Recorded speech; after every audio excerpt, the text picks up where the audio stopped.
7 years ago, when the Taliban were ousted from Afghanistan by the United States, the arts scene, which had gone underground to escape persecution from the fundamentalist regime, sprang back to life. Folk musicians like Aga Malang Kohistani performed in the streets to mock the Taliban.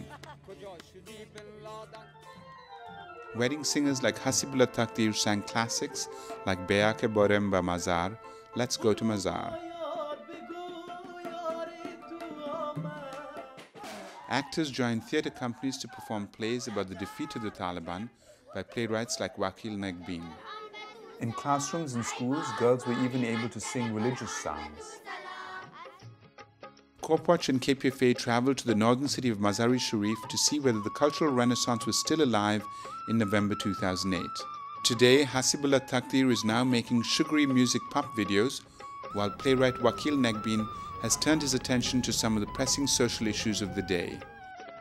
His latest play, which is titled Justice, is a critique of traditional village councils who remain all-powerful in rural communities. The play makes a strong argument to allow the rule of democratic law and the new court system to replace the old village councils. Wakil Negbin explains how he has taken this play to villages around northern Afghanistan. This piece has been shown in 25 regions from village to village to shed light on the injustices that happen throughout our countryside.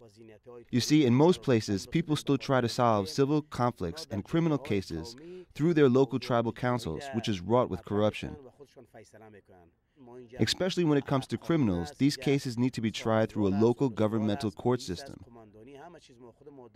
We have constitutional laws, attorneys, and a police force. So when crimes are committed, people should not try to solve it on their own, but rather file the dispute through the country's judicial system. Negbin says that his work has been threatened by the lack of funding for arts and culture in the last 7 years.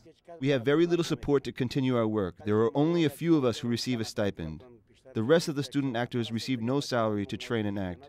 Neither the government or private sector has helped us with our dramas and films.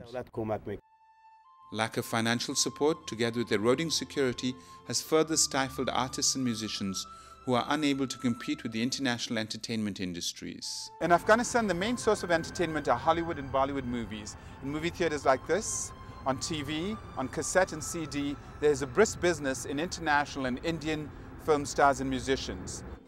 Indeed, Samir, an actor in Mazar Sharif, says that although he would like to be a star in Afghanistan, he would prefer opportunities overseas in Hollywood or Bollywood.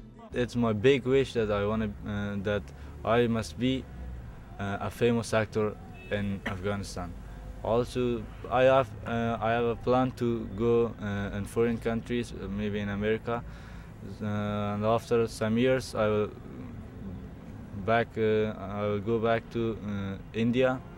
Financial woes are dwarfed by the security threats to artists in Kabul and the south, where the Taliban have returned to power. We visited Pahinda Mohammed, who teaches classical music. He works in a darkened room, preferring not to draw any attention to himself.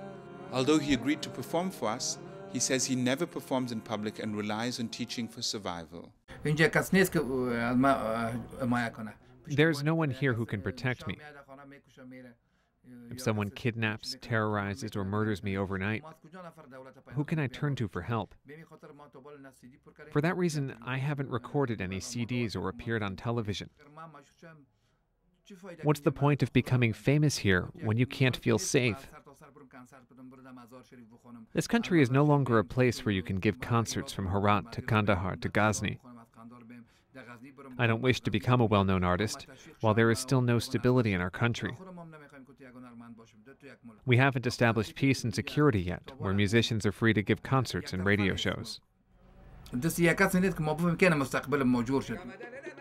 Pahinda Mohammed says he does not want to leave his homeland, but he may soon have no choice.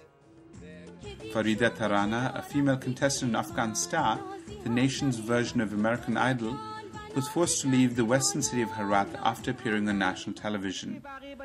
Comedian Alam Zeb Mujahid and Pashtun pop musician Harun Bacha are two of the artists who have already fled their homes and the country to escape death threats. For CorpWatch and KPFA, I'm Pratap Chatterjee with Ronald Nobu Sakamoto in Afghanistan.